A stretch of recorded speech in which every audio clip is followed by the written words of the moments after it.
our dance teachers, this course is the body wave course, and it's working on waves going down the body and back up or to the side.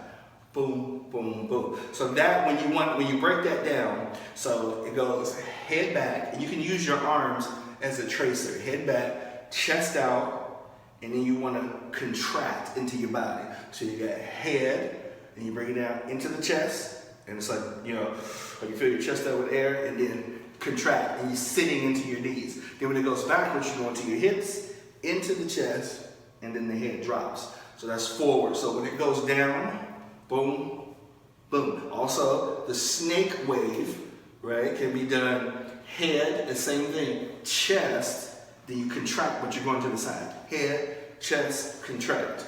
Head, chest, contract. And I'm going to cover the isolation, which is those stops that I'm doing, in the popping course. But this one, you just smooth it out. Boom, body wave to the side. Boom, and now you can combine. You got arm waves, 12 part. Arm waves, 8 part. Big waves into body wave, body wave, body wave. Right? And those are, when I go like this, it's like initiating the wave. So the hand comes up, boom, body wave, and boom, body wave. Double arm, boom, take it down. Whew, bring it back up, out into the arms. And that is the body wave. So you got down to up to down, and to the side. So hopefully this helps. Keep working with your students on those technique moves.